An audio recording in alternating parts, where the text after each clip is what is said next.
Just like You're still watching Uncommon Conversations on Signature Television, and my guest is still Maxwell Ngene, PhD.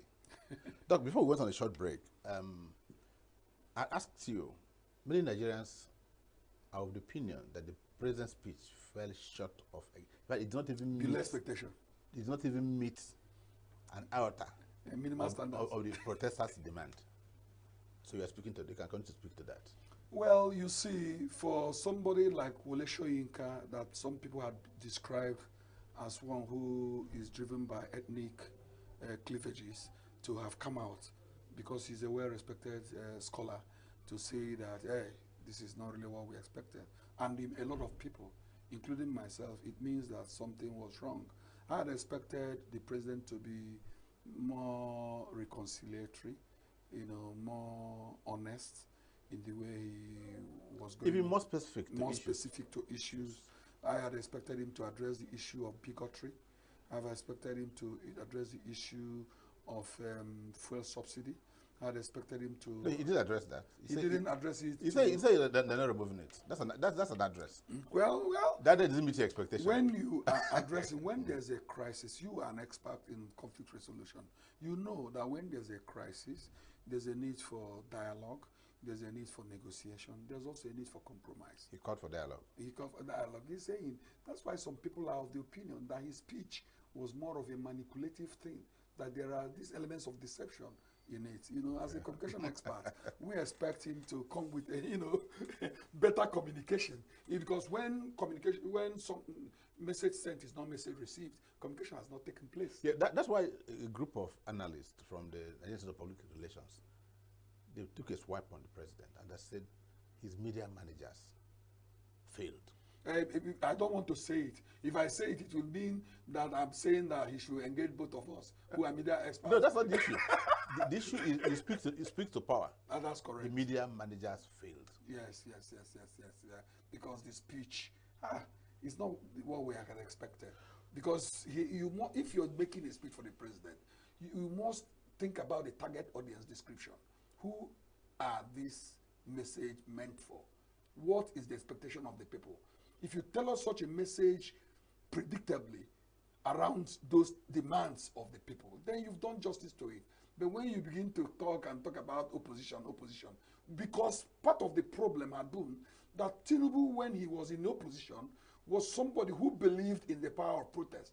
We remember vividly how they used protest to shake the former President Goodluck Jonathan, yes, and finally take him out of power. So now, when we look back and do a content analysis, so to say, regarding President Goodluck Jonathan's policies and how he took up his first year in office in comparison with that of Tinubu, we will come to the conclusion that Tinubu is playing on an infantile turf. I'm so sorry to talk that way. Some people said that if you looked at the speech, they say they can use one word to describe it. Or a phrase, mere platitudes. That's very correct. Let's not talk about it again. Mere platitudes. Okay. The protest brought something unusual in Nigeria. The North-South divide. Clearly. Yes. The northern governors were they were complacent. They were not bothered. They didn't address the issue before, and when they came, it overwhelmed them. The southern governors, without even an agreement, had a way of controlling someone who spoke to his people the day before. In Bayelsa, the Bayelsa governor said, protest, go to work, and talk to the people. Be civil. You saw police DPOs in the south talking to the people. You saw the governor of River State. Addressing the protesters. Those were absent in the north. Does that tell you anything? It does. That is the problem. Nigeria and Nigerians must realize that we have no other country, that the issue of people looking at Nigeria from religion, prison, from ethnic prison, from geographical zone, does not really help Nigeria as a country. The truth is that there's this divide, because for far too long, particularly since the end of the Civil War, the Southeasterners, where the Igbos are predominantly domiciled, they have crying regarding the clear marginalization in terms of not having the number of states that you can find in other geopolitical zones, the politics of exclusion, the politics of treating them as if they are leprous persons, the politics of not looking properly their way in terms of looking for beautiful heads that can help in driving development in our country, which of course you know is the main reason why young Nigerians from Igbo extraction from the southeast have been talking about separatist agitation, that they need to go, there's a need for referendum, which gave rise to the birth of IPOB and so on. And this is not really right. Because you see, some people are also asking, is it because the current president of Nigeria is not from the north? Is that the reason why the northern governors and northern elites and northern leadership didn't see the present threat? Did you listen as to the Bauchi governor? No, I didn't. He said that President Tinubu goofed, that he did not consult the governors. When has it become fashionable for the president, before he makes a speech, to consult governors? Well, I don't know if you can say when has it become fashionable. But of course, you know that for scholastic persons, maybe they could have done it differently. Maybe they normally would. There's nothing wrong in asking somebody with superior ideas and knowledge to help you with tips. You know the governor is not of APC, he's a PDP governor? Of course. So you could see the motive. Yeah, of course you understand. Yes, I understand. Then that too. Yes, I understand now. Because they are from different... But it's difficult to even distinguish between the PDP and the APC. It's difficult, but that is a story for another day. The point is that there's this divide where people of Nigeria, even people who belong to the same geopolitical zone, look at themselves from clannish sentiments, from those narrow prisms of Ebekisi. Where are you from? You know, are you from which state? When you say you're from a different state, they begin to look at you as if you're distant from them. The truth is that we have no other country. There's unity in diversity. That unity in diversity has not been properly harnessed. We've not been able to leverage on that to bring a situation where Nigerians will be seen as human beings rather than objects. And that is the reason why you can see what is happening in the north.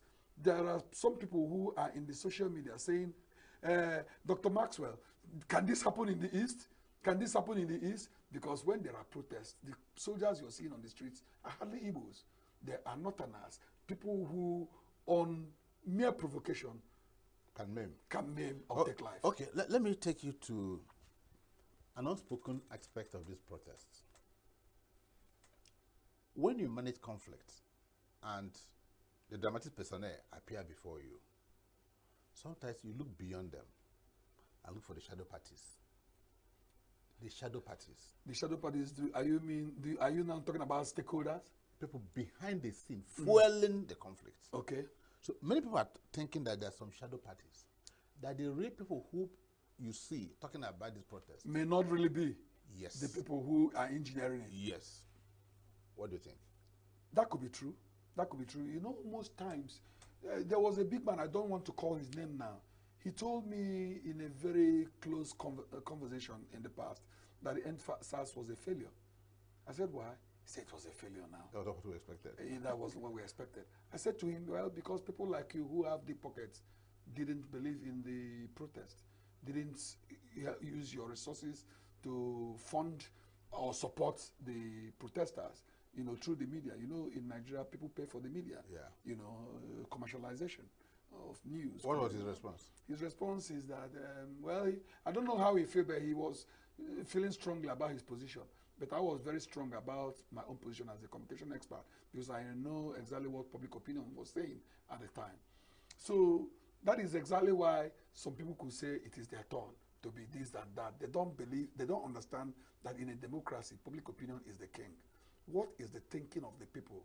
What is the perception of the people? What is their view regarding a particular issue that is vexed, that is problematic? That is the problem. The problem in Nigeria is the problem of hunger, the problem of poverty, the problem of bad governance. You are talking. Do you know that I'm in certain social media platforms where professors and academic doctors like us are members, and they were talking about the high level of bigotry in this government. They stopped short of calling the president a bigot himself, because you can see that some people who were displaying bigotry, rather than getting punished by President Bola Ahmed Tinubu, he rewarded them with juicy positions in government. They are presently occupying exalted positions, and that is not really right. For a country that is multi-ethnic, that is multi-religious, that is multicultural, there's no need for that kind of thing, because it does send a wrong signal. It sends the signal that the country is not united. And that is why people are afraid that there's an external influence, this hoisting of the Russian flag. That is the reason why they are now, some people are asking for coup d'etat. Now, I was going to come to that, and that's when I begin to talk about shadow parties. Yes. Now, if you watched the videos of the protests, you would have seen they were very underage people who were participating there, even those who are waving the flag. I mean, they may not even know what they're waving. Now, but when the protesters made a call for a military takeover, many people believed that it's the voice of Jacob and the hand of his. Something more. That there's more to it. Now, and that is so an invitation for the military to take over. Treason. Because we do know that the worst civilian government is by far better than the best military government. This is what public opinion says.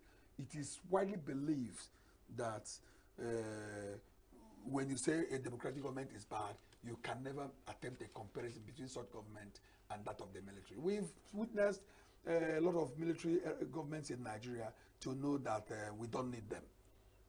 We don't need them. However, when you begin to talk about underage persons, I have a different view about it. Because even during elections in Nigeria, in the north, you see underage persons voting. It's an aberration. It's an aberration. But it does appear to me there's greater freedom, or it's a mere weapon, a strategy that they use. It's been weaponized. It's been weaponized. They use it to take power. They use it because a lot of people who may be older and wiser may know that what they are doing is wrong. Because it is not really right for you to begin to say that the president must come from my zone, the governor must come from my zone. You should be able to have certain criteria of determining suitability of those that will take positions of office in government, not just where somebody comes from. Because if where people come from had been have been very detrimental to the development and progress of Nigeria. Because now you see that, is it not surprising to you that if a country with over 200 million people, that somebody of the age of our president is president? Look at what is happening in civilized societies. In France, what is the age of Macron when he became president?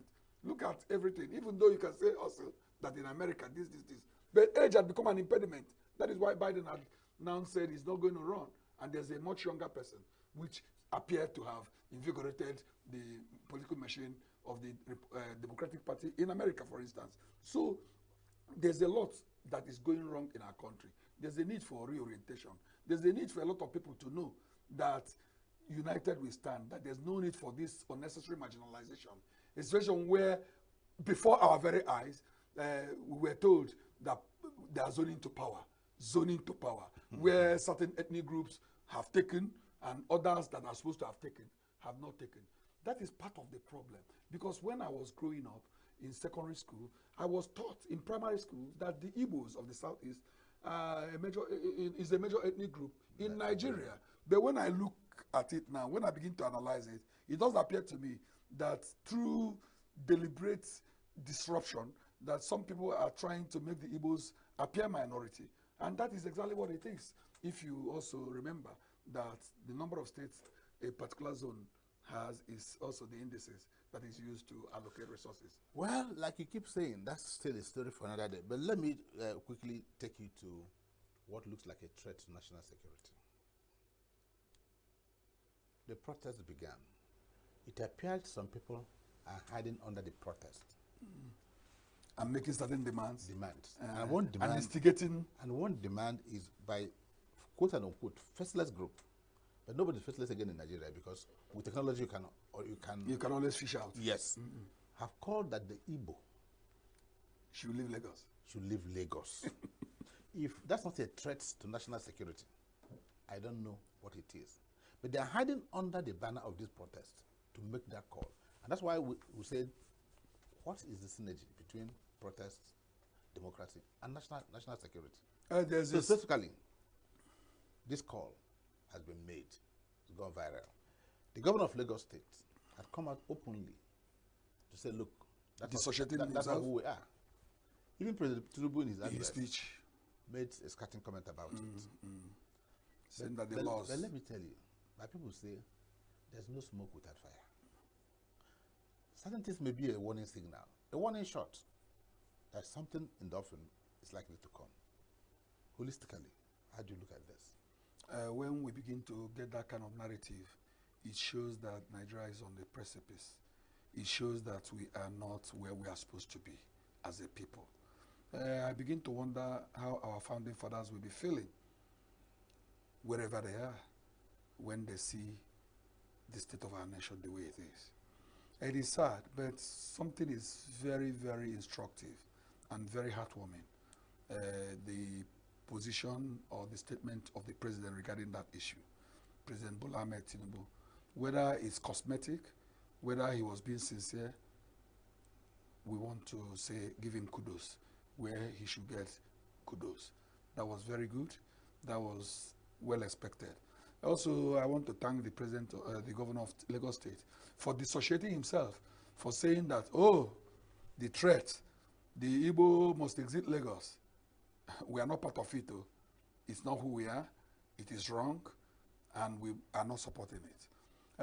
But also, you have also noticed that the leadership of IPOB had come to say that nobody can inflict fear into their spines and make them to leave whatever part of Nigeria where they are. They have also said that they are indeed interested in leaving Nigeria through a referendum. But one thing had become obvious. It was the kind of thing that Igbos saw where they lost millions and trillions of naira during the Abiola must go, you know, that time Abiola to his mandate.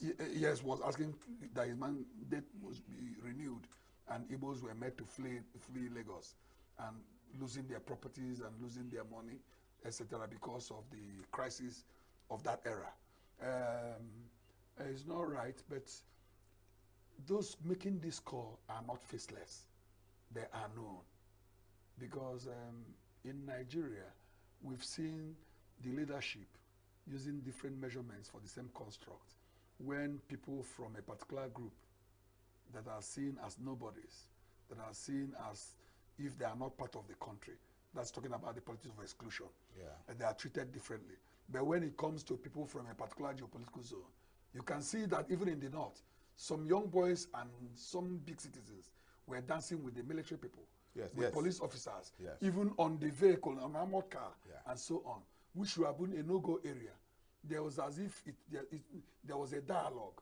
There's mutual understanding. It's not unlike what happens here, where there's like they're doing esprit de corps. Esprit de corps. But when it comes to the southeast, the south, it's like there's this mutual antagonism. There's hatred. There's suspicion. Let's quickly run. Somebody said, look, he was expecting a proactive action from any of the governors of the southeast. And in terms of? I asked him, what do you mean? He said he was expecting that one governor from the southeast or the leader of the southeast governors would have taken a trip. To where? To Lagos. To meet with the governor of Lagos and say, look, thank you for what you've done, but I want you to know that I will protect our people wherever they are. Okay. Do you say that there's a major flaw from the Southeast Governors Forum? Because people keep saying, this Southeast Governors Forum, what do they actually do? He used to come to ENUGU and drink tea and go. Well, it's not about coming to ENUGU. After all, the chairman of the Southeast Governors. No, but ENUGU is the headquarters. It's not the governor of ENUGU. No, the ENUGU is the headquarters. I know, but each of the governors. They hardly go elsewhere, they come to ENUGU. So do you only come here to backslap and drink tea and go? Don't you think that coming to Enugu may be as a result of the very No, I'm saying that's the good atmosphere? just I understand. Like the headquarters of the ECOWAS Yeah, in Nigeria. yes, I understand. You know, those people who think that way may have a good reason to think that way. It's not yet late. It's not yet late because our people says that the scorpion that have just stung is still there waiting. Yes, we might say that the protests have eased to a reasonable degree, but tensions are still there. We don't know what's going to happen tomorrow because there are a lot of unmet expectations. Good. So maybe it's a learning curve for these people. Some of these people are very new in government as governors, and they are learning. Because you see, the truth is that Nigeria had never been where it is today. Some of these governors may be doing this, doing that, but public opinion does not even give them kudos of what they are doing. You know, so it does not give them kudos about what they are doing. You know, so that had been a major problem where we must know that they are learning, but I think it would have been more potent if they had gone, if one of them had gone to say. Okay, I hold you on to that. Now, it would appear, or it would appear that there was an unwritten consensus by the Southeast, by Igbo, not to participate in the protest. There have been calls, and at least I know that in Enugu. Black legs. I know that, that in Enugu there were conversations before then. Yes. All the youth groups in Enugu say, look, our governor is doing well. We don't want to disrupt what he's doing by protest. But somebody said, for Igbos not to participate was also a protest Against Nigeria. against Nigeria. As a nation. He said, look, there was something flying. It doesn't mean that Igbos do not believe there's bad governance. Yes. But he said, this is a nation, a subnational, that has been subjected to all manner of indignities. Nobody protested. And of late, they point to, quote and unquote, the unawarded presidential election they thought they won. Nobody protested. And so asking them to protest, join the rest of Nigeria, they said no. So do you see that not protesting is also a very strong form of protest? That's very correct. You know, the Igbos of the Southeast over the last few years have been doing the sitting at home on Mondays, which was a protest.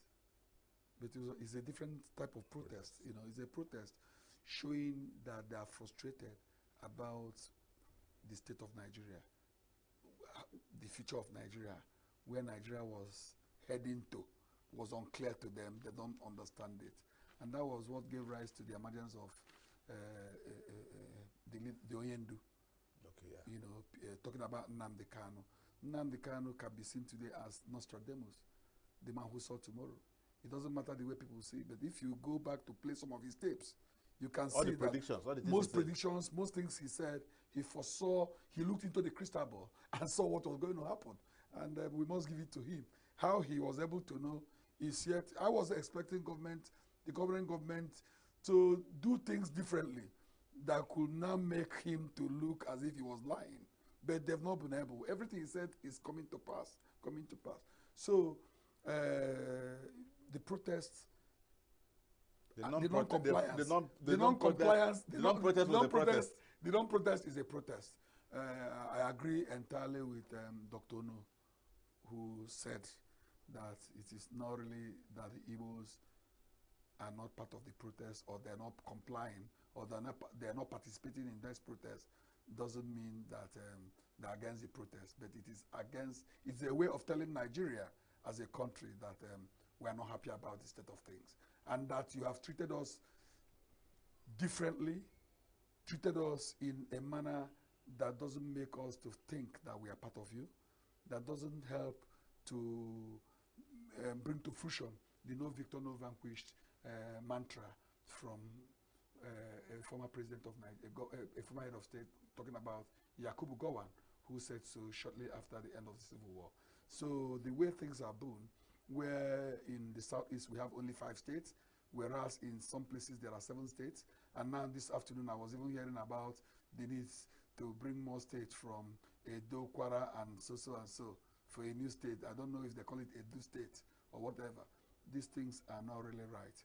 So Igbos, the Southeasterners are very unhappy the way they've been treated. We feel marginalized. We feel excluded. We feel emasculated. We feel that we've not been allowed a free playing ground to compete with fellow Nigerians. I also feel personally that if the Igbos had been properly integrated into the scheme of things, it doesn't matter who is the head of state. Because to start with, the Igbos want certain basic necessities of life to be in place. Most Igbos are not power drunk, so to say. They want a Nigeria that is healthy, there's power, there's freedom, there's safety, so that they can thrive, do their business. Because you know they're entrepreneurial in nature, they're business people. When you look at how many Igbos are in the federal civil service, even in Igbo states, do they allow the issue of federal character to prevail, where our people are supposed to produce people from grade level 1 to 6, the junior staff, which is the catchment area? Can't you see situations where you go to certain places, you see names of Southwesterners, Northerners, largely? So the point is that those who have been superintending over Nigeria have not been fair, and they need to look introspectively to say, enough is enough.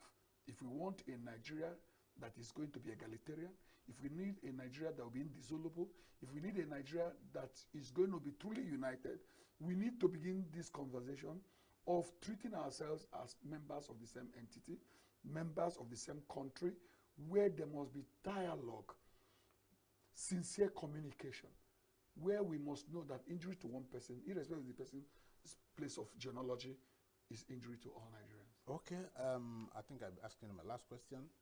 It may be double-barreled, it may be triple-barreled. you know, you used to be my teacher. So questions that if it is triple-barreled, I'm not surprised. Okay, we'll be able to dissect the protests, democracy, and of course, how they affect national security. Yes. And then we'll be able to look at all sides to the protest. But it's not enough to come to a program and just marshal all the negatives. What will you recommend to the government to avoid a future violent protest? Not protest, but at least a future violent protest. And then one, restore confidence in governance, because it is gone. Two, ensure that there's an end to hunger. And perhaps, maybe, just maybe, Job creation. Job creation. So what would be your advice? Because, of course, we must provide some coping mechanism. It's not enough to say they didn't do this right, they didn't get it. So what must they do differently to ensure that we meet all these three things? The current government, talking about the government of Bola Ahmed Tinubu-led presidency, there's this need for a peaceful resolution to conflicts. There's also the need, Tinubu, quite frankly, had started implementing certain things, because even though cost of living appeared to have erased the new minimum wage, because of the delay and so on, there's been an increase of over 100%, from 30 to 70. You know, that's a way. But there's a need for dialogue. There's a need for understanding. There's a need for him to meet with stakeholders. After politicking, after election, there's a need for him to translate himself into a national leader, a patriotic leader, so that people do not continue to see him from the prison of his ethnic nationality. There's a need for him to begin to bring on board proper change agents, those who know how to turn stones into edible things. The widespread poverty is unseen in Nigeria. Uche, if you go to a place to eat a plate of food, you'll be so shocked and surprised. I begin to wonder how students in Nigeria, how they are feeding today. This is the kind of thing, there's a need. And you see, Tinubu's government harped on agriculture as a mainstay, trying to move away from oil. This is good. But the insecurity, the threat to the lives of farmers, the insurgents' attack on farmers, the taking of lives of the people from different geopolitical zones, had made the issue of agriculture a failure, a no-go area. If people lose their wives, lose their children, they also lose their own lives if they come to the farm and see cows eating what they have borrowed, taking loans to, to plow. So that is the problem. There's a need for government to keep promises. A major problem in Nigeria is a situation where those that have been appointed talk as if they are bigger than the country. Maxwell, as if they are bigger than the I must thank you. You understand? I must thank you because our time is up. I must thank you very sincerely for being part of this today's program. Thank you very much. You provided very good insights. I'm sure those who are watching us from where they're doing must have learned a few things. But so thank you very much for finding time to come, and we do hope when we invite you next time, you'll be here. Thank you very much. But from me, I think that one thing that the federal government must do, should do, and do very urgently, is to make the Dangote refinery to work. I agree with you. If it begins to work tomorrow, just tomorrow, yes, the price of fuel will come down. No doubt. If the price do come down, nobody will remember fuel subsidy. That's true. And that's where we leave you for today. It's a food for thought. Join us same time tomorrow for yet another interesting edition of Uncommon Conversations. Have a good evening.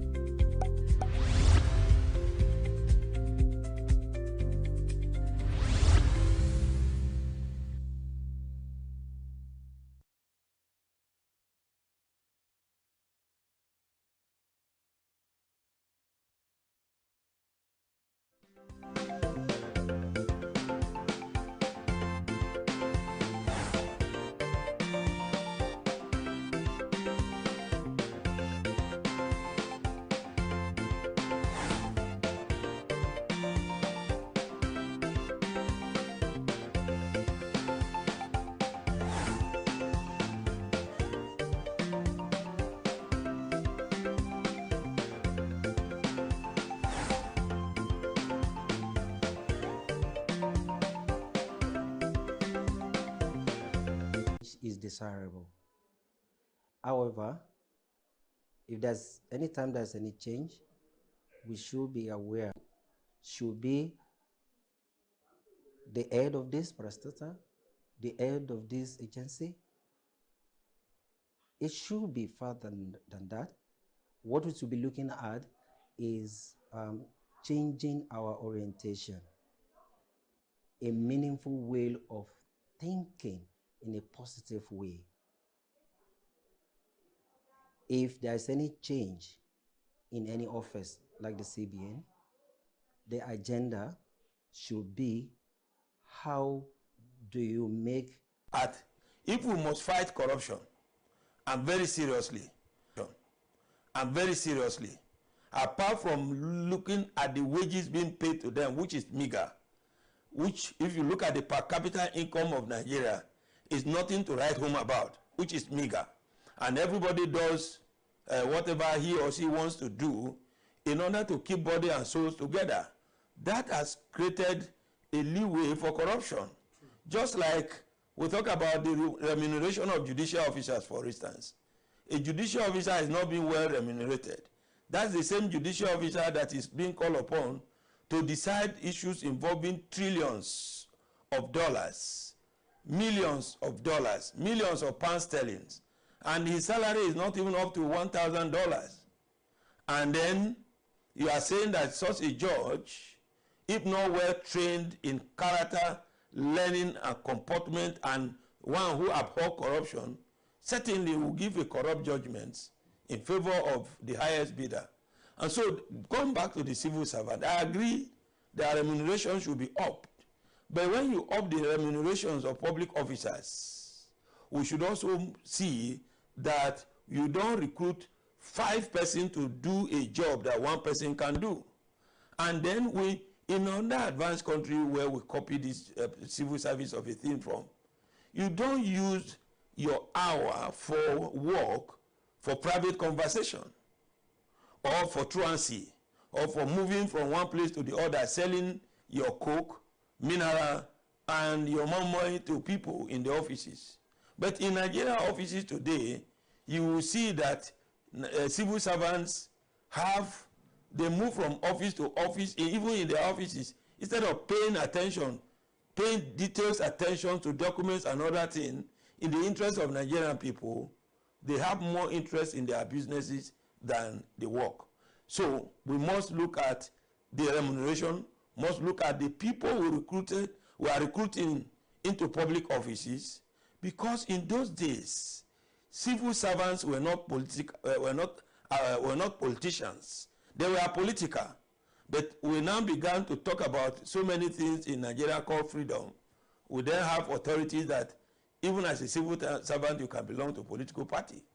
And so the neutrality expected of a civil servant is going down in geometrical proportion, because civil servants now switch allegiance to political parties that comes to power, even when that political party and politicians are doing wrong things. In other crime, where we have institution, I always give this example of Donald Trump. If America did not have a strong democratic institution, strong military institution, strong electoral body, Donald Trump would have still remained a president of America.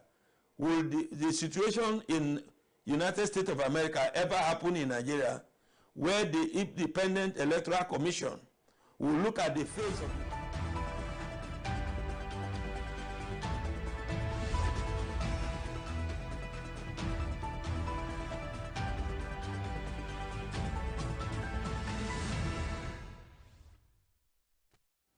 Welcome to Signature TV News. I am Barry Kumo Ado. In the headlines, legal practitioner condemns destruction of private and public property by demonstrators. House of Representatives denies rifts in its leadership over reconstitution of committee. Governor Mutwang relaxes 24-hour curfew in Jos Bukuru metropolis. And Australian hockey player Tom Craig arrested in Paris for buying cocaine. Details shortly.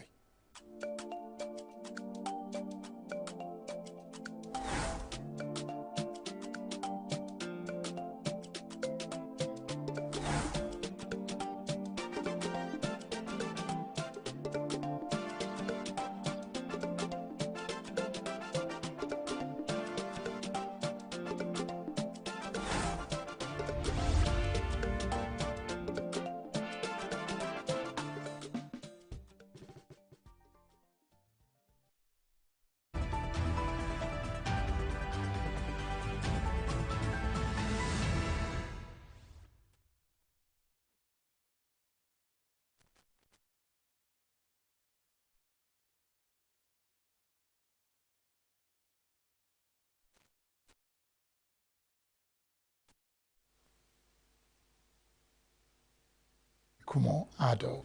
In the headlines, many children feared dead in Anambra road crash. Abia government postpones school's resumption date. Palestinians flee their homes in Turkham camp as Israeli army continue operations. And Niger tornadoes return to Mina after 4 seasons away. Details shortly.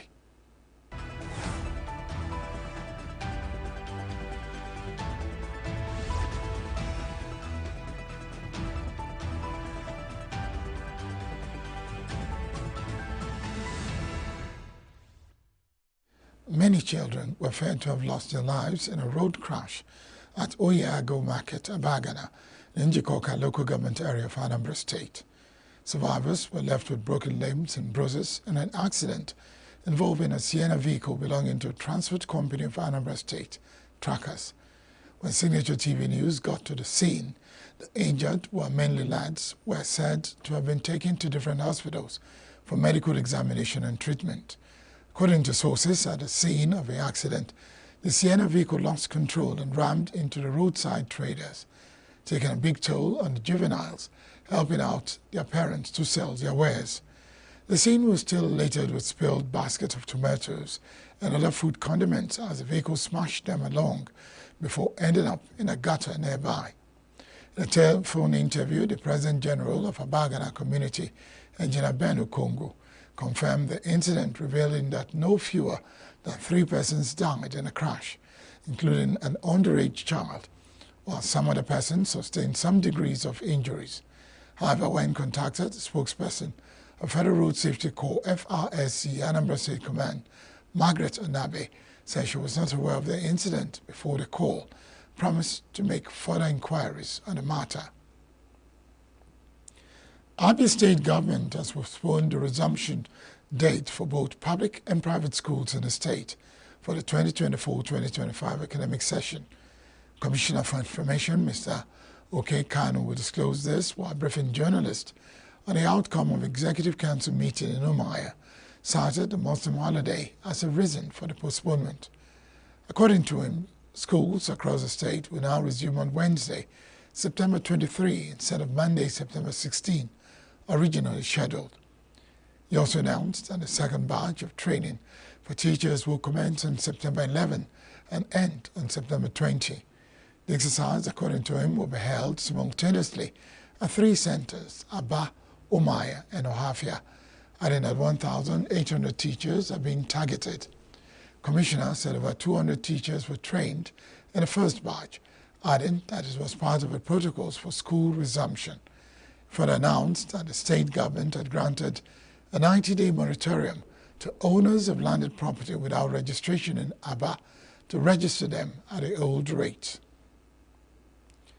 The Academic Staff Union of Universities, ASU, Olusegun Agagu University of Science and Technology, OSUTEC, Okitikupa chapter in Ondo State, has condemned the sacking of 5 members of a union in some universities.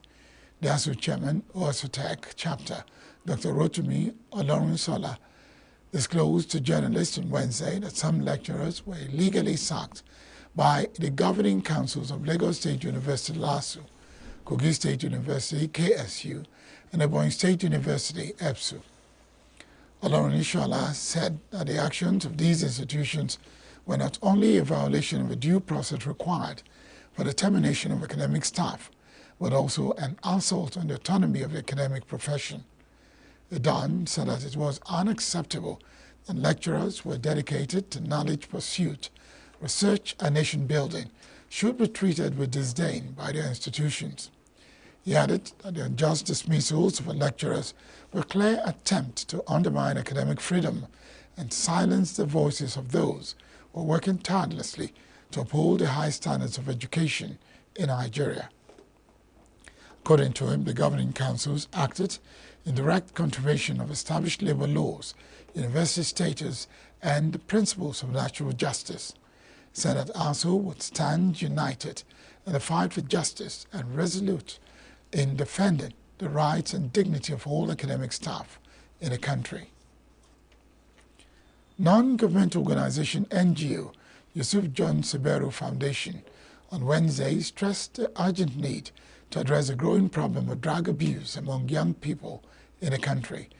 A statement by the executive director of the foundation, Dr. Yusuf, cited the devastating effects of drug abuse on young individuals and the nation at large, lamenting the increasing rate of drug abuse among youths. Siberu, however, suggested a comprehensive solution to tackle the issue, involving education, counseling, and rehabilitation initiatives to help affected youths overcome drug abuse and rebuild their lives. It described it as a major threat to their health, well-being, and future. The NGO boss also called on the government to intensify its efforts to combat drug trafficking and abuse by strengthening legislation and enforcement, as well as providing assistance to families and communities ravaged by drug abuse. The Executive Chairman of the Economic and Financial Crimes Commission, EFCC, Mr. Ola Olukoyede, has attributed a high rate of insecurity in the country to corruption. Olukoyede stated this at the 2024 Annual Civil Military Conference organized by Civil Military Cooperation, CIMICO, at the National Defense College, Abuja. The FCC boss was represented by the Director of Public Affairs Directorate, Wilson Uwujare, said that corruption breeds poverty, which in turn makes the jobless to embrace recruitment into banditry kidnapping and terrorism. In his welcome address, the convener and founder, CIMICO, Mr. Adams Otaku, urged civil society organizations to be driven by patriotism and stay off fraudulent activities. Speaking on the occasion, the commandant of the National Defense College, Rear Admiral Olumuyiwa Olotu, stated that the essence of the conference was to brainstorm and bring forth solutions to the government on insecurity. Representative of the Secretary to the Government of the Federation, Babatunde Bolaji Bernard, emphasized the need to reach and educate people at the grassroots level against aiding terrorists and criminal elements, and for members of the public to desist from spreading fake news channeled by criminals. The Minister of State for Police Affairs, Iman Suleiman Ibrahim, called for a concerted effort from all Nigerians in tackling insecurity, stating that security affairs are everybody's business, not just the police and other law enforcement agencies. The event tagged whole of society approach to national security and development, brought together stakeholders from various sectors for the forging of solutions to insecurity in the country and the promotion of national development. The Executive Chairman of Economic and Financial Crimes Commission, EFCC, Ola Olukoyede, has declared the resolve of the Commission to deploy a robust enforcement of the country's financial laws and regulations towards sanitizing the banking sector and insulated from rogue activities. He made a declaration at the Chartered Institute of Bankers of Nigeria, CIBN's 17th Annual Banking and Finance Conference, with the theme Accelerated Economic Growth and Development, the State of Play and the Way Forward. Speaking further, he reiterated that enforcement of extant laws and penal sanctions will be decisively applied in the cleansing endeavor, adding that no one will be spared, including every top officials of banking and financial sector. Speaking on the challenges facing the country, Vice President Kashim Shettima, who represented President Bola Ahmed Tinubu, stated that the country faced a host of interconnected challenges that affect all aspects of the national economy, ranging from high inflation, rising costs of living, and infrastructural deficits, and the ongoing effects of global economic shifts.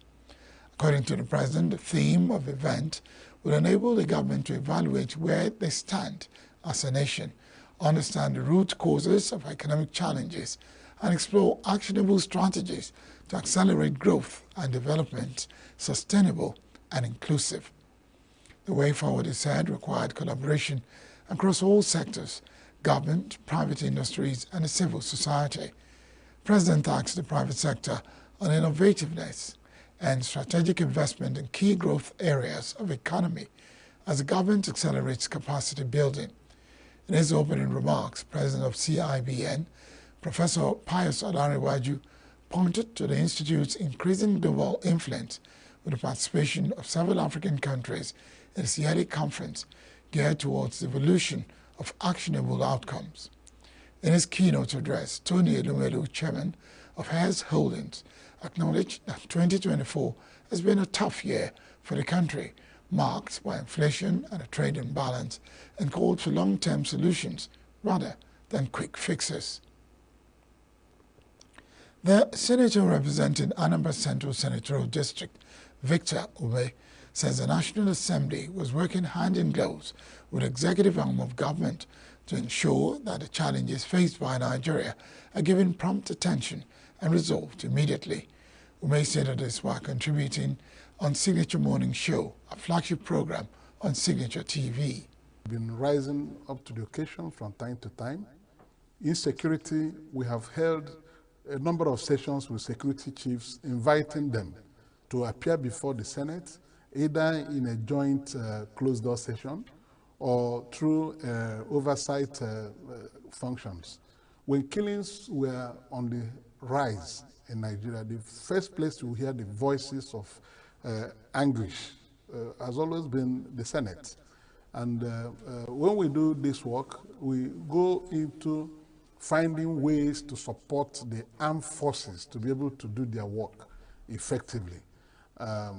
We do that through approval of monies they need to be able to address these problems, holistically. Because every day you come to the Senate, there must be a point of order from one senator or the other, raising issues of national concern, matters of urgent national importance, and through that means they report very, very grave situations in their constituencies.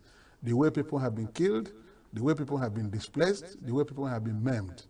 So the first place you get this report to land has always been the Senate. And on the economy side, we've been very aggressive in taking those who manage the economy. We invite them, the governor of the central bank, the minister for finance, and coordinating minister of the economy. We deal with them through the various committees of the Senate. What we don't do is to come and start beating our drums. The senator highlighted the need for synergy between the legislative and executive arm of the government in addressing the socio-economic challenges facing the nation. The President of Nigeria has brought to the Senate, seeking its approval, that the Senate ought to approve that. We have unreasonably withheld approval. We've approved all the appointments he has been bringing, even in some cases when people may have dissenting views in terms of balancing of these appointments. We always said, let him have those he needs to be able to govern well. Even his expectation, these are the people he finds that will help him drive the economy, drive the Nigerian, and according to his own vision, for us to have a prosperous nation. Have them. Then people will say, oh, we are rubber stamp. The Central Bank of Nigeria will bring matters before the Senate for consideration and approval. We approve. Go and drive those their visions and all that, so that we do not blame the National Assembly. Sympathizers with Nigerians over the worsening hardship in the country attributed the situation to weak economic policies of past administrations. Withdrawal of petroleum subsidy has been on. It didn't start in this 10th Senate. I was in the 8th Senate, and I know that between 2018 and 2019, if you were following the events at the Senate, you will always see me very vocally challenging some of these things going on. When the President Buhari brought a request for approval of promissory notes with which to pay debts that are accrued through the subsidy program, I was one of those who condemned the exercise, and I reasoned, not that the debts would not be paid, because there are debts the Nigerian government is already owing, and the government was seeking for ways of liquidating the debts, and they decided to come by way of promissory notes that will have a long-term tenure, And I said at that time, I'm on record, both on television and everywhere, I said, we are not doing the right thing. If we continue to import petroleum products in the midst of the crude which God has given to this country, and we have had 4 refineries established in this country in the past years, and suddenly the 4 refineries were shut. If we don't do anything to reactivate those refineries, if we don't do anything to even attempt to build new refineries, that we are postponing the doomsday. ENUGU State Chairman of the Trade Union Congress, Comrade Ben Asogwa, has described the arrest of NLC President Joe Ajaero as tyrannical, saying that the subsidy removal has brought Nigerians to extra borrowing. He claimed that the TUC president is now being attacked alongside Ajaero because the citizens and the world would know that it is an intentional act to bring Nigeria down. That you are given the power to lead doesn't mean that your followers do not have sense. That is what some people do not understand. And it doesn't also mean that you think faster than the people you lead. It's only that somebody must be in front. So the way they reason, the way they go about things in the country doesn't suggest that they actually understand the nitty-gritties of democracy, especially the law enforcement organs. And the DSS is a respectable organization. We are even shocked that they could condescend this law to the extent that they can be used at any point in time to execute such dirty action. I said it's dirty not because Joe Ajaero is above the law, but judging by his personality as the leader of a Congress and a country, they should know how to handle issues. They should know that is why it's an intelligent organization. If you don't do things intellectually, there is no need referring to you as an intelligent organization.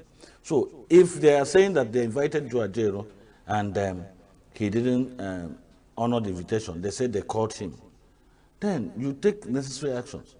You can tell him, we invited you, you didn't come, we want you to come on social date again, or you are restricted from movement until you come here. Instead of causing unnecessary national embarrassment or international embarrassment. Speaking on the way forward, Asagwa said that arresting Ajaero or any other union leader will not solve the problem for Nigeria. He called for peaceful dialogue in resolving issues affecting the nation. The body, we do things that must be accounted for, and we must be in charge of whatever we are doing. We must also be in control to a good extent. We don't like going into a situation where we'll be out there taking action and somebody will be doing another thing, or we may have a different motive. So we are from onset, we didn't have a clear picture of who and who were involved in that organization for the protest. And even if you look at what happened there, that would tell you that they didn't have clear leadership. So, and we wouldn't have just joined. So it wasn't just a sporadic determination or decision that we just came out and said we were not joining. We analyzed it and said, since it wasn't really clear to us, we were not joining as a body. We didn't tell any of our comrades that would have loved to join as an individual not to. But we said as organized labor, we're not going to be part of it. So there is nothing special to regret there. However, I know that the president of NLC said that based on what is going on in the country, having seen that no action, especially actions within the confines of the law, can be too much for what is going on in the country, because the situation is worsening by the day. So the regret is not to say that we took wrong decision for not joining, but I believe it implies the need for multiple actions against anti-people policies and actions of the government. The Anambra State Police Command has summoned the President General of ENUGU and his counterpart from Nofia community following growing tension in the areas over the gruesome murder of 3 youths from ENUGU. Confirming the development, the State Police Public Relations Officer Tochukwu Ikenga said the command summoned the community leaders for a discussion aimed at preventing a breakdown of law and order. Recall that Signature TV had reported that some youths were seen making bonfires at strategic points in ENUGU, as well as obstructing vehicles from passing through the community. Though tension appears to have died down, feelers from the two communities still speak of heightened apprehension and low business activity due to fears of attacks, which could escalate into a full-scale communal crisis. The command, however, assured of increased security in the two communities, as well as ongoing investigations, yielded positive results, which the command promised to disclose in due course. The Nigerian Upstream Petroleum Regulatory Commission, NUPRC, has inaugurated the body of new rules, BON, of the Upstream Alternative Dispute Resolution Center to handle disputes in the Niger Delta region. Chief Executive of NUPRC, Mr. Gbenga Kumalafe, said during the inauguration on Wednesday in ENUGU that peace in oil communities was fundamental to increase in oil production in the region. BON is an alternative dispute resolution panel that adjudicates on disputes emanating from the implementation of the Petroleum Industry Act and is comprised of legal practitioners with extensive experience in arbitration, retired judges, oil industry experts, and chaired by retired Justice Nayai Angamba. Administering the oath of office, Kumalafe urged the panel members to be above board and fair in the handling of disputes that will be brought before them for adjudication. Kumalafe noted that the oil sector regulator was overwhelmed by a litany of disputes hindering development of oil communities, which could snowball into conflicts that could hamper oil production. Speaking at the event, Bayelsa State Governor Doye Diri applauded NUPRC for establishing the Upstream Alternative Dispute Resolution Center in ENUGU. Jerry said that the establishment of a center in Bayelsa, where oil was first struck in commercial quantities at Chuabagi within Oloibiri district, was an indication that peace had returned to Niger Delta.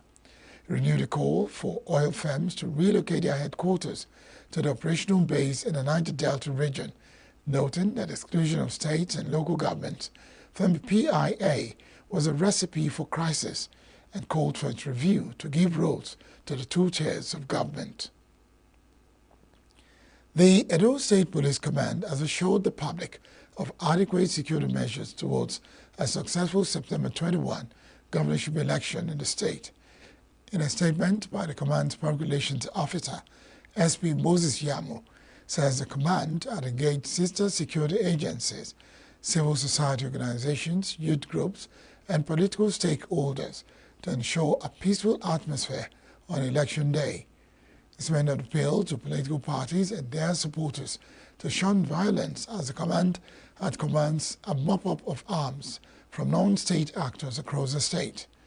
According to him, this is to ensure citizens exercise their franchise without fear of threat or intimidation. Said the command remained resolute to curtailing crime and protection of life and property of all the good people of the state. Up ahead, Rivers State Governor Fubara reiterated his commitment to socio-economic development of the state. Defense Chief sympathizes with Borno flood victims. Stay with us.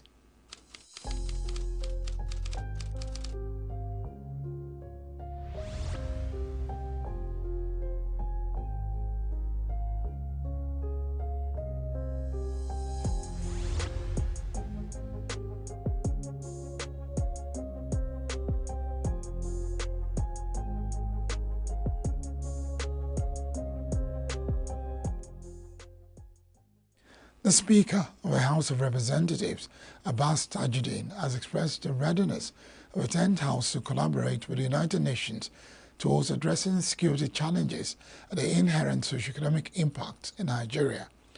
The Speaker, while receiving the resident coordinator of the United Nations UN in Nigeria, Mr. Mohammed Fall, and his team in Abuja, decried that resources have been wasted in the past due to duplication of programs and projects by the federal, state and local governments, as well as foreign donors. Speaker also urged the UN and its agencies to ensure inclusivity and stakeholders' engagement on their projects, adding that local communities and traditional rulers should be carried along. Further called for regular regional consultative forums. He therefore called for better synergy between the FG subnationals and National Assembly, noting that the projects emanating from the National Assembly to the subnationals and the local government areas run into billions of naira. Rivers State Governor Similaye Fubara has reiterated his commitment to addressing the immediate needs of the people through critical economic policies and infrastructural projects. The governor stated this while inspecting the ongoing construction of the 5.75 kilometers Kalai-Beama-Ekpelama Link Road and Opobo Ring Road, all in Opobo-Nkora local government area, and a 13.3 kilometer Bori Town Internal Roads project in Kana local government, which he says will be ready in 3 months. The governor maintains that governance should be people-focused, noting that the road projects, when completed, will reduce transportation by sea, which in turn would avert boat mishap. On inspection of some critical projects that we believe that has direct bearing and impact in the life of our people. The first one we visited was a road in my place, Opobo-Nkora local government area. It's a project that we strongly believe will link two communities together. We have a community called Epelema that you normally access through the river. So we thought it wise that embarking on a project that will connect the Epelema to the Kalibiama will bring development and also help in saving lives of our people as a result of both mishap and other things. We also went into Propoment Town to look at the work ongoing on the Popo Ring Road. We are very satisfied with what we saw, and we strongly believe that in the next 3 months, that project will be delivered. We are in Bori now.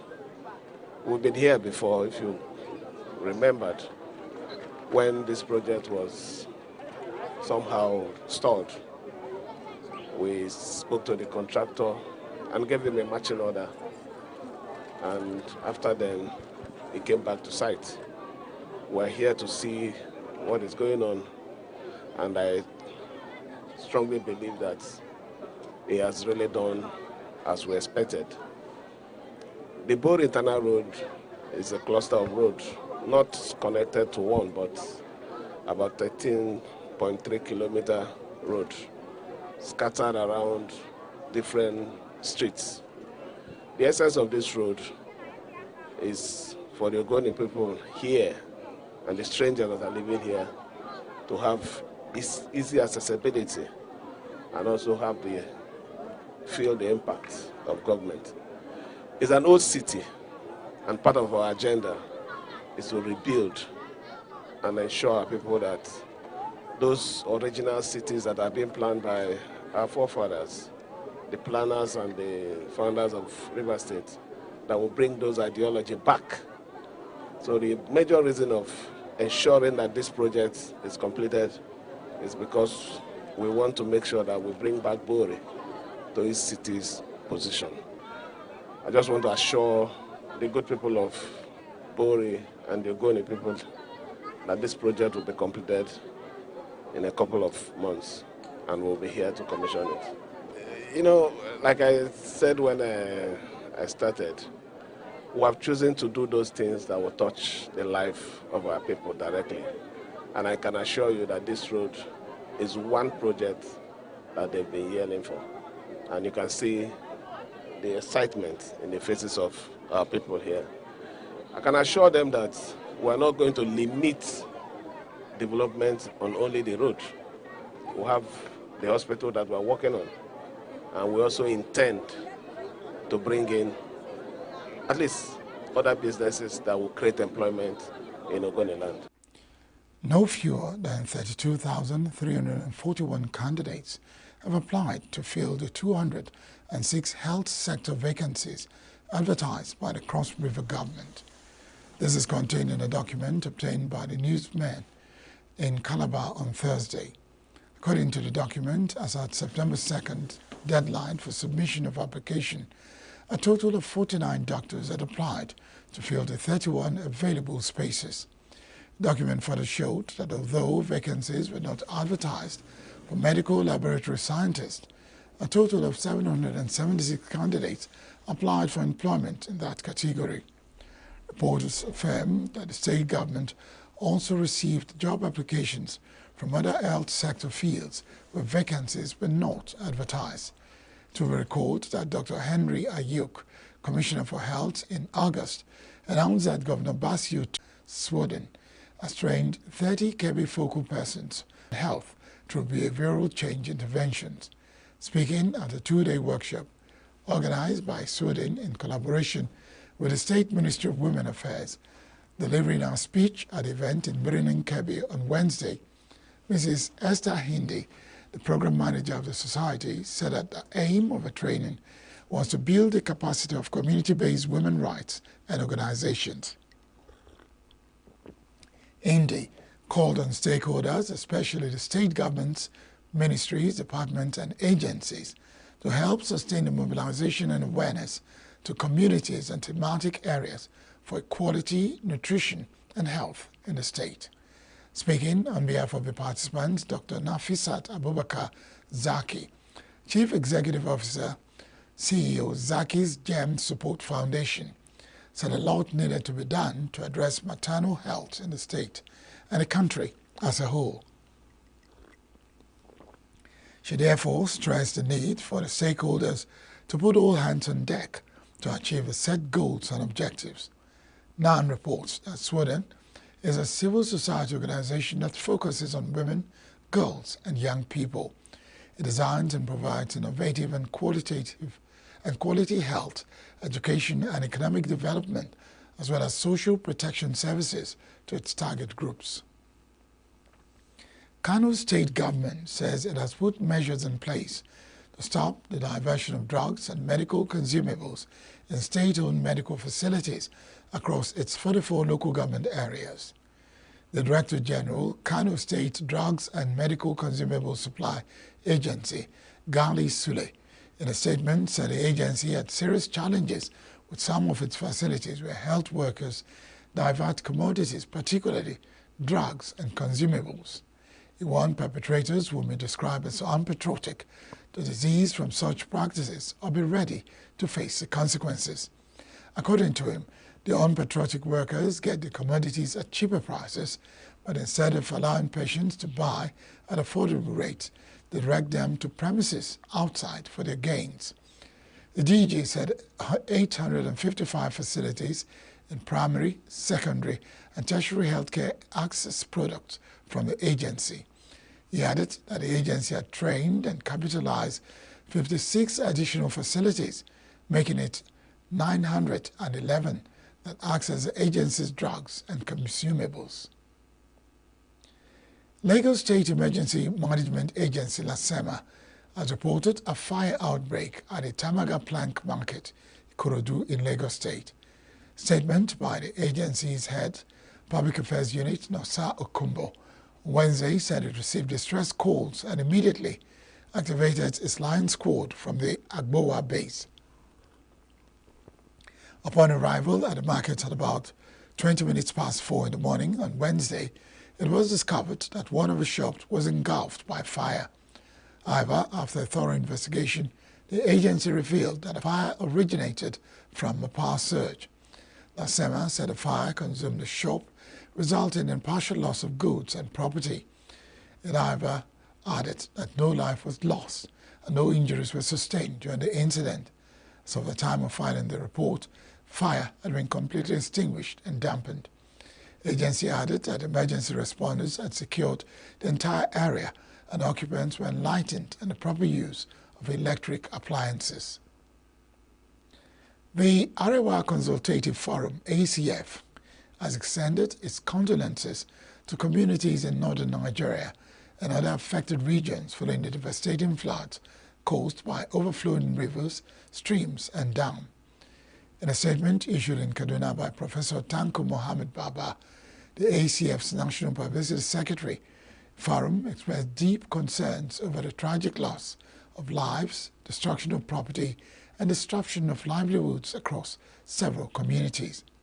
The ACF said these floods have caused catastrophic damage to many areas, coming at a time when Nigerians are already struggling with significant economic challenges, including inflation, insecurity, and food shortages. The forum referenced the severe flooding in Maiduguri, where on Tuesday a video footage showed streets and homes submerged, bringing life to a standstill. It said the ACF grieves with all those affected and prays for comfort for those who have lost loved ones and property. The forum called on government agencies, emergency responders, and humanitarian organizations to urgently in the future. The Chief of Defense Staff, CDS, General Christopher Musa, has expressed his sympathy and condolences to the government and people of Borno over the devastating flood that has ravaged the state. This is contained in a statement by the Acting Director of Defense Information, Brigadier General Toku Gusau, on Wednesday in Abuja. The CDS said it was saddened to learn of the loss of lives, destruction of property, and displacement of thousands of citizens as a result of flood from a Lauba Dam. Musa conveyed his heartfelt condolences to the families who have lost loved ones and to the government of the people of the state. He assured that the Armed Forces of Nigeria will work closely with the National Emergency Management Agency, NEMA, and other relevant authorities to provide immediate relief and support to the affected communities. The CDS directed the Theatre Commando Operation Hardin Kai to offer all necessary assistance to victims. Business News is next.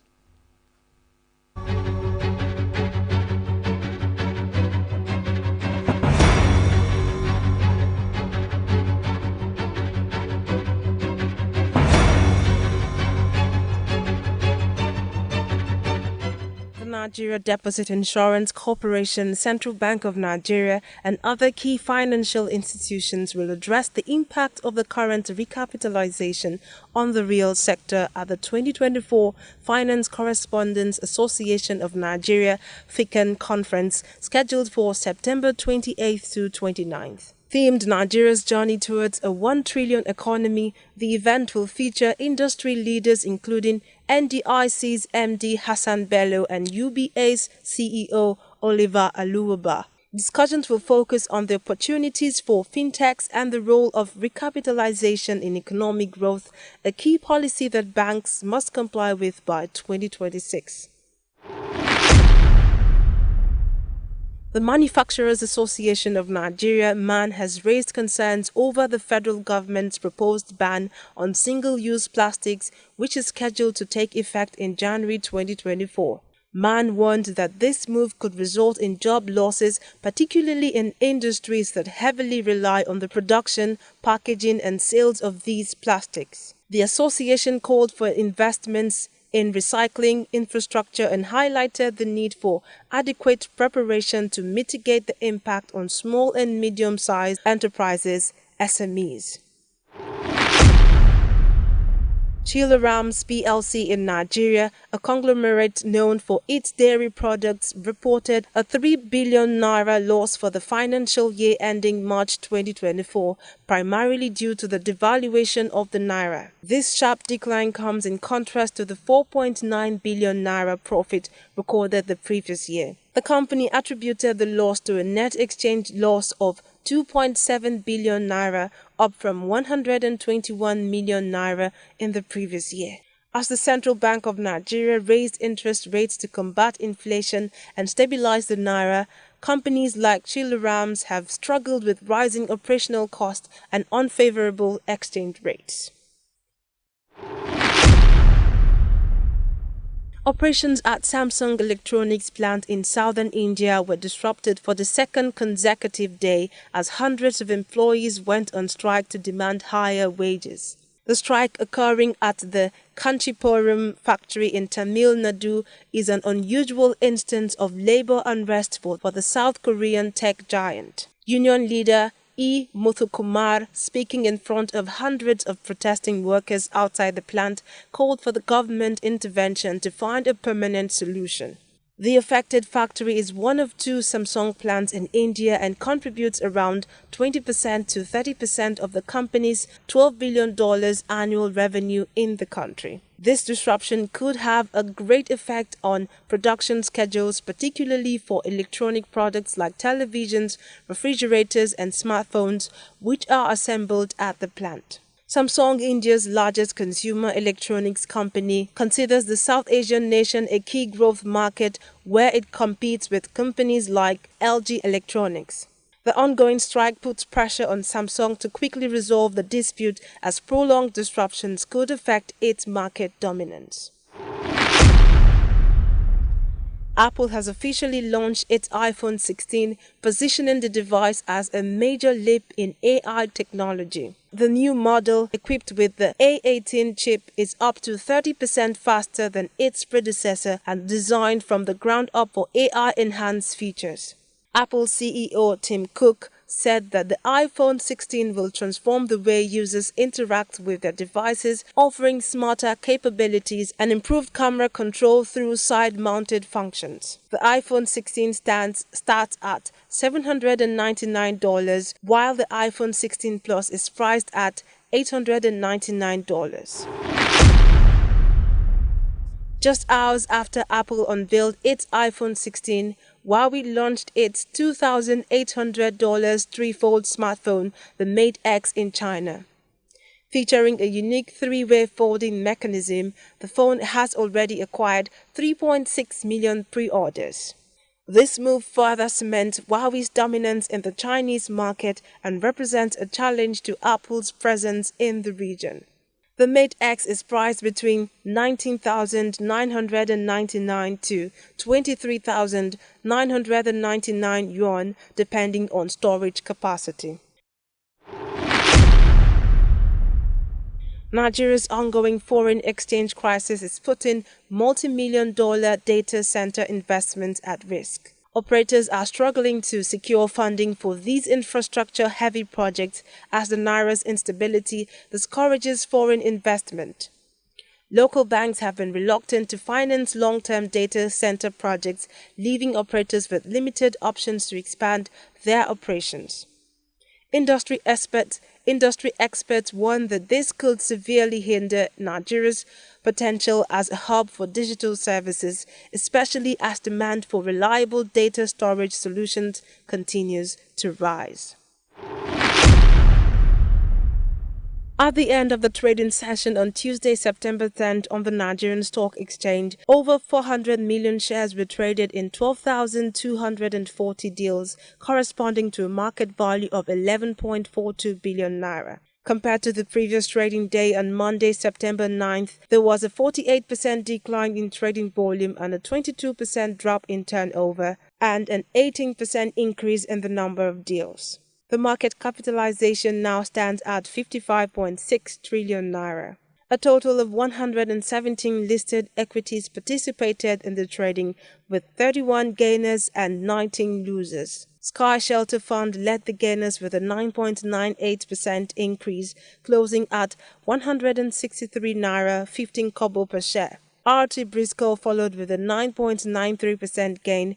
Carverton Offshore Support Group rose by 9.77% and McNichols increased by 8.89%. On the downside, Learn Africa saw the largest decline, dropping 9.69% to 3 naira 73 kobo per share. Other losers included the Initiate with a 6.77% drop, Japan Gold and Ventures down by 6.67%, and ICO Insurance falling by 4.39%. Oando recorded the highest trading volume with 58.5 million shares, followed by Access Holdings with 30.4 million shares, Japan Gold and Ventures with 28.8 million shares, and FBN Holdings with 20.9 million shares. And that's it on Signature Business. I am Thompson Natus. Iran's foreign minister said on Wednesday that Tehran had not delivered any ballistic missiles to Russia, and sanctions imposed on Iran by the United States and 3 European powers will not solve any problems between them.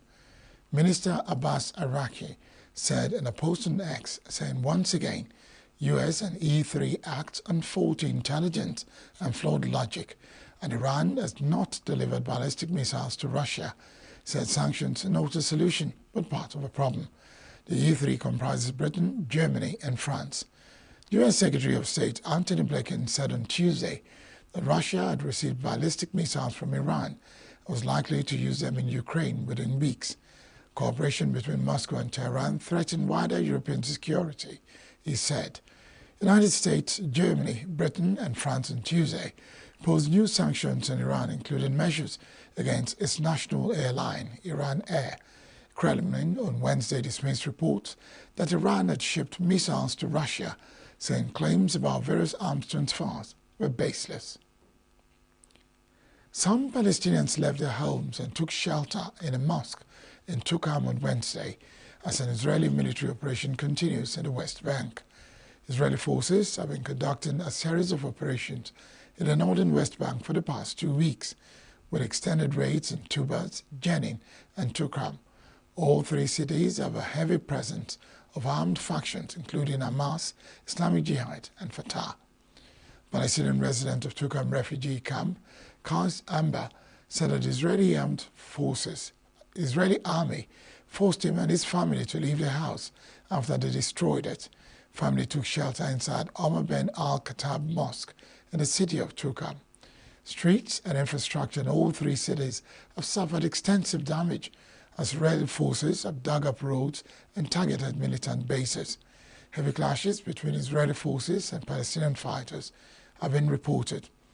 Violence has surged in West Bank since the start of the war in Gaza, with almost daily sweeps by Israeli forces that have made thousands of arrests and regular gun battles between security forces and Palestinian fighters. More than 680 Palestinians have been killed in the West Bank since the Hamas-led attack on Israel on October 7 last year, including both fighters and unarmed civilians, according to the Palestinian health authorities. In the same period, about 40 Israeli troops and civilians have been killed in attacks by Palestinians or in clashes with fighters, according to Israel's domestic security agency. Drone footage on Wednesday showed flooded streets and residents evacuating in Vietnam's Thai and Nguyen province in the aftermath of Typhoon Yagi, which battered the country's north and killed at least 179 people. Asia's most powerful typhoon this year brought gales and heavy rain as it moved westward after rainfall on Saturday, causing the collapse of a bridge this week, while it surged through provinces along the Red River. Across the country, the typhoon and subsequent landslides and floods have killed 179 people, while 145 were missing, the government estimated. Some schools in Hanoi have told students to stay home for the rest of the week, while thousands of residents of low-lying areas have been evacuated, the government and state media said. Niger Tornadoes FC of Minna says it will resume its home matches in the ongoing 2024-2025 Niger Professional Football League NPFL season on Sunday in Minna. Media officer of the club's chairman, Hassan Mohammed, said this when he invited fans of the club to join in cheering Tornadoes to victory in a match against Nasarawa United. Tornadoes had played their home matches at Ahmadu Bello Stadium, Kaduna, owing to the club's inability to bring Bako Kantagora Memorial Stadium Minna to the NPFL standard. That's the news this hour. I am Barry Kumo Ado. Thanks for watching.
You go to some of our public institutions, because you want to, the tuition is free, the laboratories are almost empty.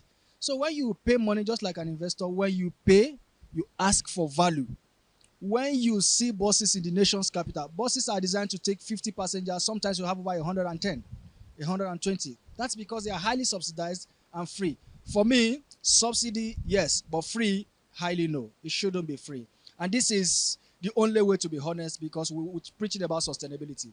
If it is free, we can't sustain it. If masses are going to be paid, it has to be in a subsidized amount of money. Let the government subsidize it, because major thing we are facing now is a problem of transportation, the high cost of transportation. All of us move from one place to the other, goods and services move from one place to the other, but when the cost for transporting goods and services to where it is needed is highly expensive. It will affect the price of goods and service itself. Let Innosin produce buses for Nigeria, electric buses, and let them be carrying people all over 100 naira. Nigerians can afford it. 100 naira. Even if from here to Gawalada, 100 naira. From Ketu in Lagos to Victoria Island, 100 naira. If they do that, the buses, the distance will reduce. You understand me? You set up a charging point where they can go and charge their buses. Like in Lagos now, they have a depot for the buses. Let them go there and charge the buses and be carrying people 100 naira. It will reduce the economy. A state like Ebonyi State budgeted 68 million to buy SUVs for their State House of Rep members. So if that can be budgeted, state like Benue, Governor Ilya was saying the budget for House of Rep members to acquire a car is 60 million. That means Nigeria is wealthy. I think transportation can be made free but I don't think these people that are making money from this would like to stop right now. The transport sector is a huge sector of the economy, but then the everyday increase in prices, remember, has not made people to be happy about the transport sector. Coincidentally, if the governor can instruct the director or the manager of any transport state corporation that any citizen, not only even their citizen, any person that come to their office that are looking for assistance of the transportation from their state to another state or interstate or intrastate, they should be giving them, consider them free or complimentary board ride of transportation from point A to point B. The lower people, the less privileged, the state government should make it, and students, the old people, they should make it free to them. Really affecting. Like if you can see people moving over there, everybody are trekking, they cannot enter transport because of the cost of transport and all that. People go a long distance, 1 mile, 2 mile trekking because of no money. And not only that, a lot of criminal and all that. I know I have lost out to 4 phone where I was trying to see how I can get a cheaper car because where I want to go, then charge me a lot to take me to that place. The first day I lost my phone, second time I lost my phone. And it's because of hungry.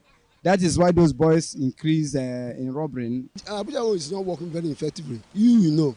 Then the government should look into it and provide more. And they can go to countries, other countries, developed countries, go there and get there. They know what to do. And they bring it down, the price. And they also consider the pass also. Because the former one, the urban mass, many of them packed now in the garage. They are not working. And they ask, they say this one has a small issue, this one has a small issue. Which day are they going to visit? So they will government need to sit up to put these things in order. That is voices from the streets, where people express their opinion about different policies of the government. From the nation's capital, Abuja, I am Nasiru Usman, reporting for Signature TV.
Thank you, Your Excellency, for having us. You are most welcome. What kind of military did the colonial masters bequeath to Nigeria at independence? Well, I will put it this way. Just before independence, we were the Nigerian Army, or in fact the West African regiment, of which Nigerian Army was a part, was part and parcel of the British Army. And the training, the equipping, the doctrine, they were all based on the British Army standard. So, and I would therefore say that the military that was bequeathed by the colonial power to the independent Nigeria was as good as the British Army itself. Officers were all trained along with the British Army.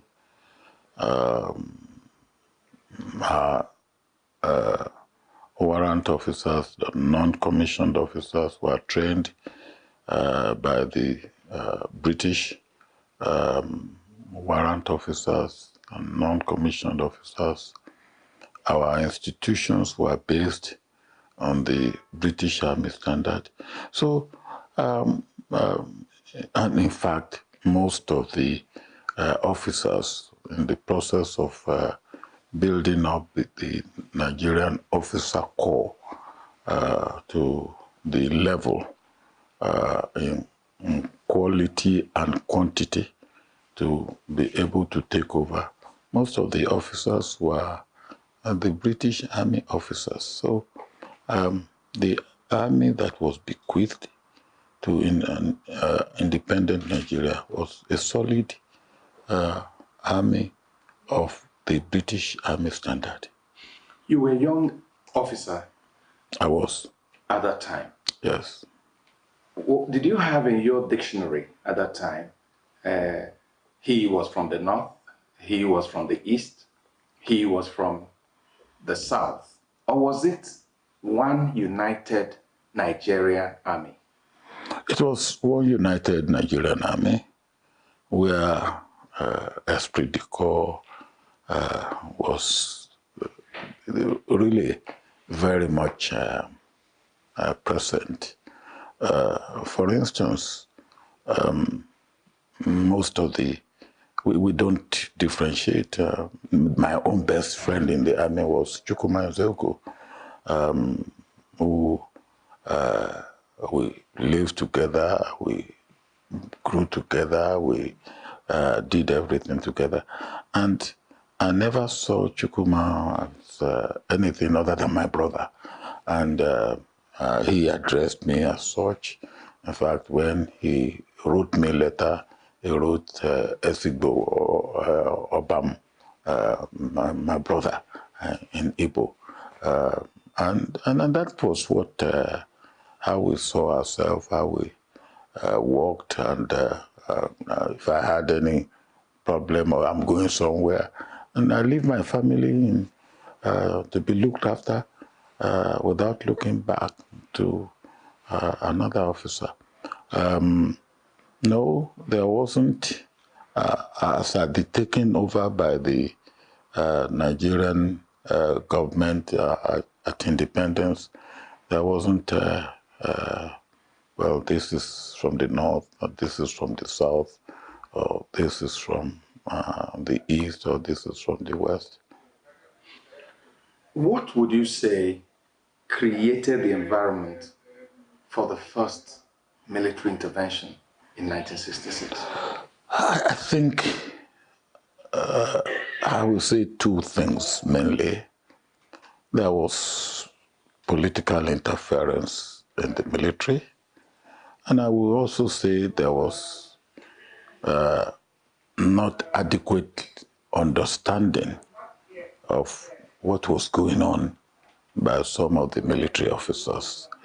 And these two came together to give us the problem that we had, which led to the coup.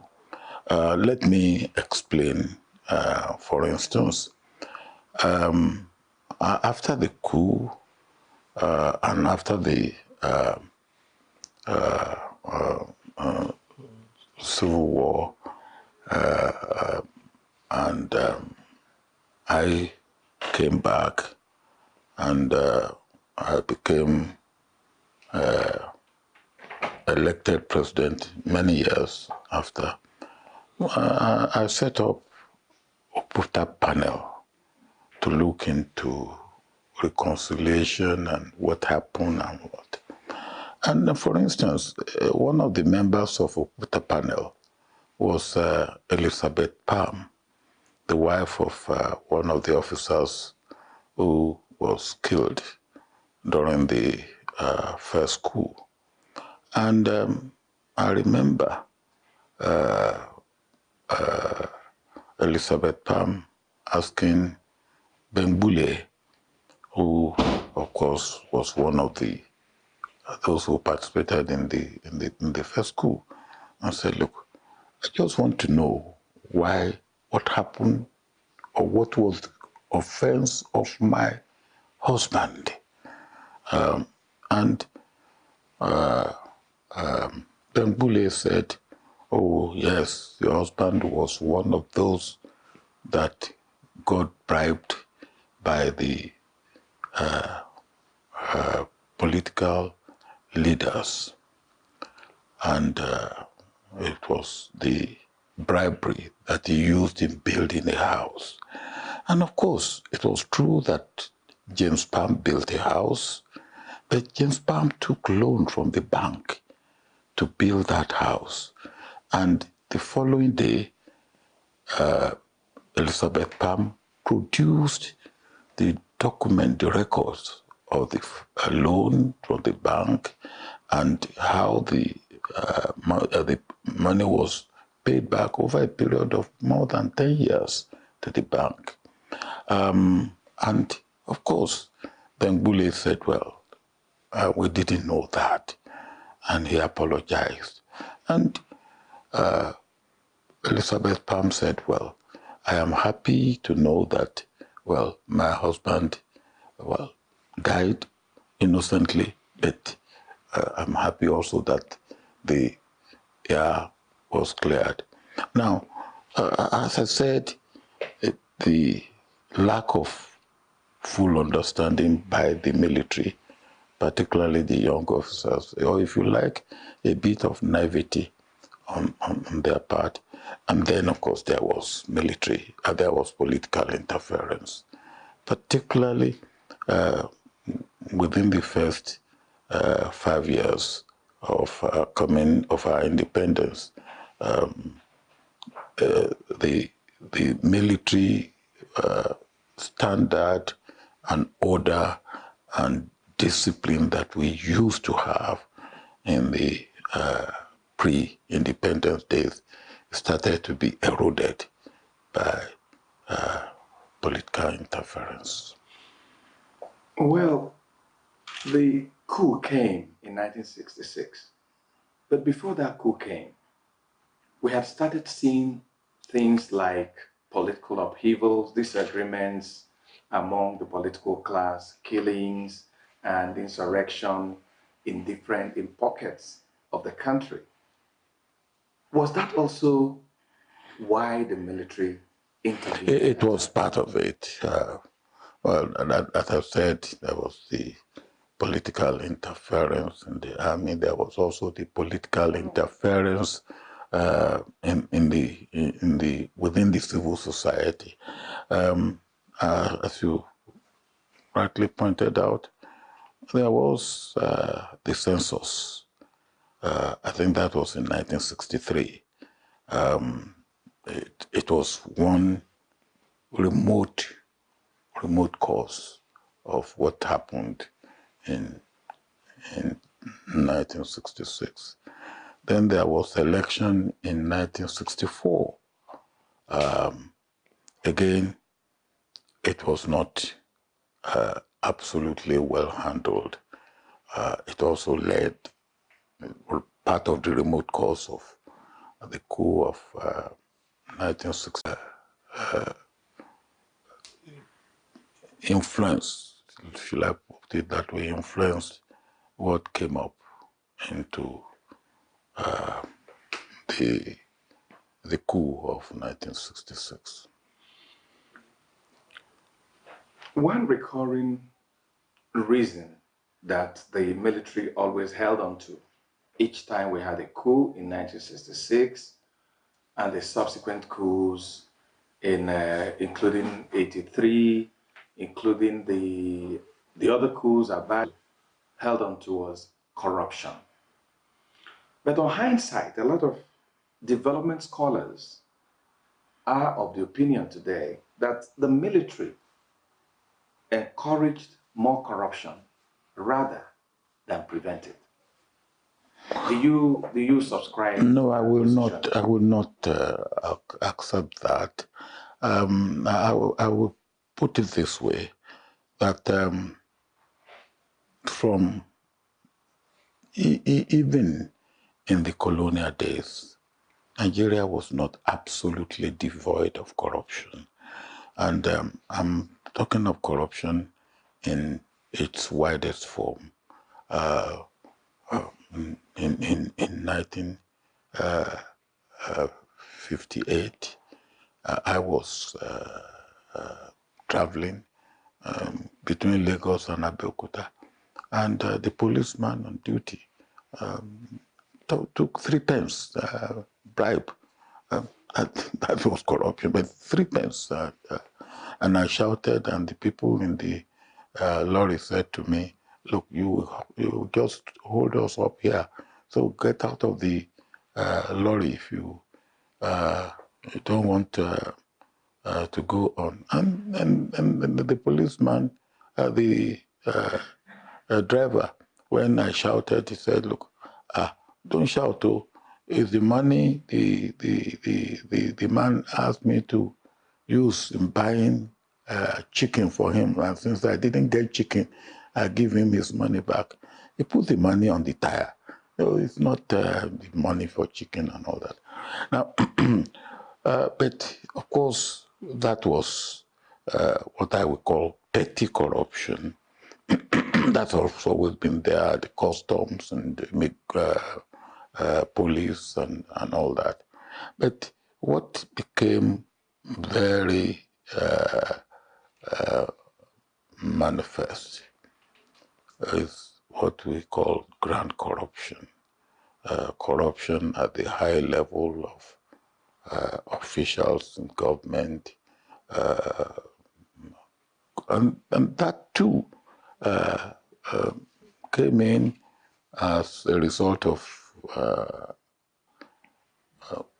politicians saying, "Look, we have to administer our political parties. How do we get money?" So 10% of contract. But then, of course, that became pervasive. And then, of course, when you get 10% for the party, some money stick into your hand as well, or your finger. And of course, you get 10%. I remember when a politician said, "Well, look, he took over from a military government," and it's called people, the contractors, they said, "Look, I don't mind what you people have done with the military, but here now, any contract you want in this ministry, it will be 10% for the party and 10% for me. And all will come through me." That, of course, he ran his ministry that way. But the idea of 10% on contract to for money to manage the administration of political parties was introduced after the after independence. So and the military didn't need 10% to administer their political parties. So you cannot say. But of course, once corruption becomes entrenched within the system in any country, it becomes a Herculean task to uproot it. And it's a Hydra-headed thing, and it's not a one regime issue to deal with corruption or a one-day affair. And if you have a regime that deals with it seriously this time, and another one comes and doesn't deal with it seriously, it festers like a very bad sore. So I won't say that the military were worse off or than the politicians, but I will also not say that there was no corruption in the time of military regimes. Mr. President, I'll come back to that, but let me ask this question. You, besides the president we have today, you are one that was military president or military head of state and became civilian head of state. Which of these two governments that you headed, which one would you say was more transparent, brought more development, was easier for development to impact on Nigeria? Well, to a large extent, both. And I will say, I will explain what I mean by that. Of course, military government is military. The military hierarchy is followed. The military order is also followed. But one thing that you will realize as a military administration is that you need to understand the circumstances of your administration. First of all, Nigeria is a multi-national country. It's a multi-religious country. It's a multi-ethnic country. It's a multi-regional country. And you have to take all this into consideration, even as a military government. Of course, you don't have the idea or the problem, if I put it that way, of going to parliament or to the National Assembly. The executive and the legislative responsibility and duty reside in the same body. Now, that makes you to go fast. But it doesn't mean that you will not also consult or you will not carry people along. I'll give you an example. I bring what is now called Land Use Act as Land Use Decree when I was a military government. The amount of consultation and the amount of going to different parts of the country to try and secure support and understanding of what we are trying to do was tremendous. Now, in the civilian, you will have to do the same thing in the civilian regime. And then not only do you have to do the same thing, you have to carry the Parliament or National Assembly along with you, in addition to the leadership, community leaders, traditional rulers, even religious leaders, because whatever you want to do, you want to bring about a reform. It doesn't matter whether you are a military government or a democratically elected government, you will still have to carry people along. If you ride roughshod over the head of the people, they will protest, and that will make things almost impossible for you, whether you are a military government or a civilian government.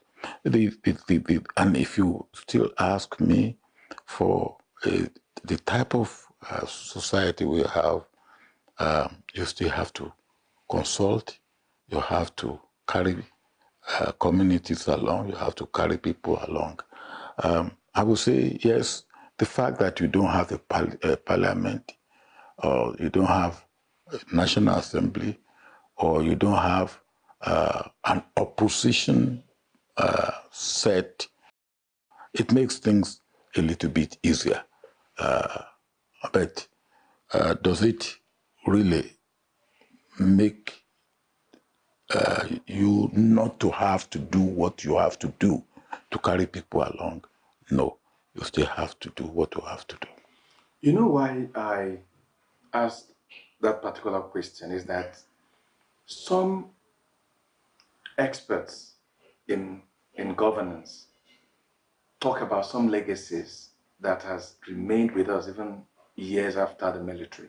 For instance, the power that the governors exercise, that the military made it possible for power to remain in one man's hand, in government house, talking about the governors and all that. Things like security vote, it was unknown to governance as it is today, but it started with the military. The security vote has always been, even before the military came. Now, it probably was not abused, but that's always been. The security vote has always been. That it's now being abused and misused, that's a different thing. The security vote has always been. So, and it probably not as large. The security vote has always, but it has always been. So if you want to complain about security vote, yes,